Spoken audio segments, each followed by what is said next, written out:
We live inside an anti-realm where base matter is convincing and the spirit is confined. The photo negative of a real reality that is somewhere else. Inside this construct, the truth is always perpetuated through fictions. It is the realm of the liar, where the exact opposite of the truth must be uttered in order to make it true.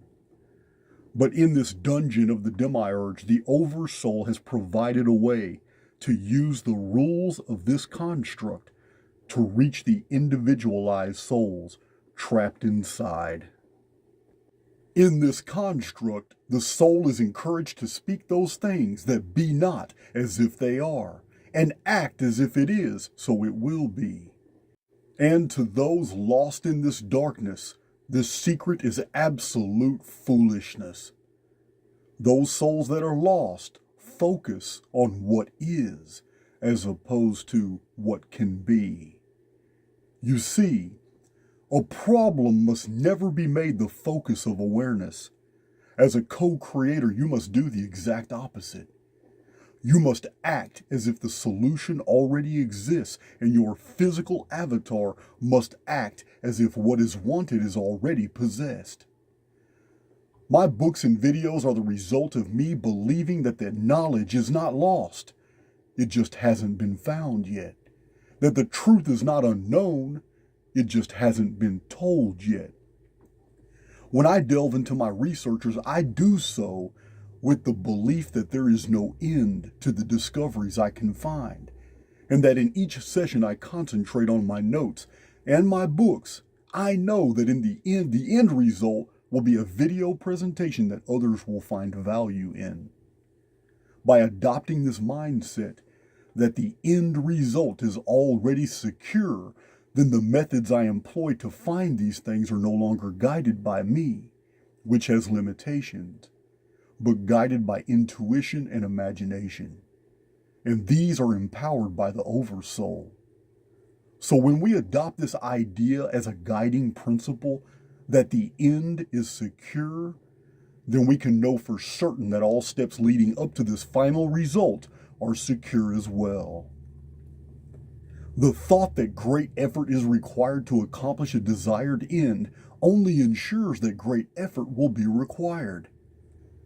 The informed field of the individual broadcasts the conditions expected into the neutral field of the construct, the simulacrum.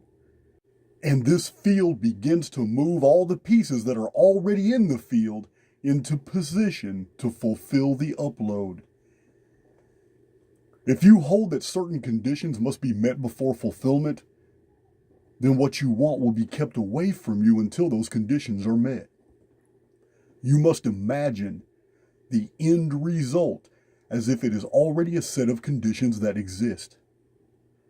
The idea that you are the cause, the builder of your future, will hinder your efforts. The idea that God will give you what you want hasn't worked for hundreds of millions of people who are still praying for change. Remember, the prayer of desperation admits a situation for what it is and thus continues it. Both positions deny a key fundamental. This key has everything to do with how the Oversoul sees us as individuals. To be a co-creator means this is a shared experience, and this implies that it seeks that we are engaged in a relationship with it. The dynamic is simple.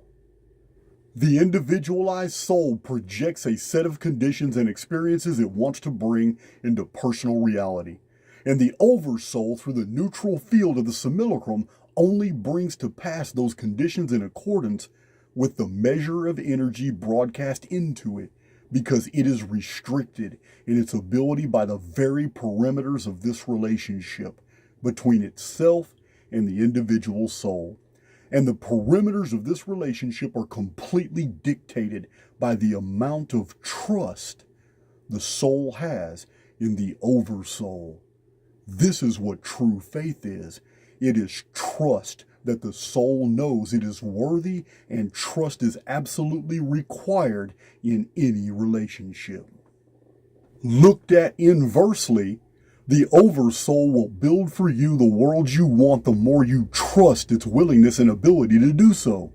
Your ability to dictate your world and future is 100% dependent on your relationship with the oversoul, and this relationship is 100% dependent upon you. The first part of your life, you are growing, learning, adapting to the world, living in a reactive mindset, and therefore, all the way into your 20s and 30s, you are merely living in the reality tunnels built by others. In your 30s and 40s, you are now responsible for the conditions of your world, your reality, and many of these conditions came through living in other people's realities, accepting the world through the lens of others' beliefs. But now you are actively creating your world and contributing to the construct, which provides worlds for others. It is at this time the more advanced souls wake up to this relationship and begin building fantastic lives. Most only awaken in their 50s and 60s. But the transformation in their lives is real, genuine, and completely the result of this relationship status between the oversoul and the individual who has begun to awaken after a lifetime of experiences that have shown the patterns of mistakes and victories. In your mind, take a picture of the future, a snapshot of you with all the conditions you want to experience. Thank the oversoul for receiving this picture from you. Feel gratitude that this is now who you are and what you experience. Your activity in life must infer that you already possess that which you projected. This patterning sends strong signals into the neutral field that a thing already exists. Therefore, the simulacrum brings it into existence. It's that simple. If these are concepts you want to explore, if you want to know and understand the dynamics of our reality and this exchange of information between the construct and the individual, I have provided the thumbnails in this video for you to see of all the videos that you can search on my channel and find out more of this information, this patterning of existence. It's not the theory of attraction that you're used to. It's basically looking at reality as the inverse of a reflection. It's a mirrored holography, and it will reflect back as circumstances for you to experience the very things that you project if you let it.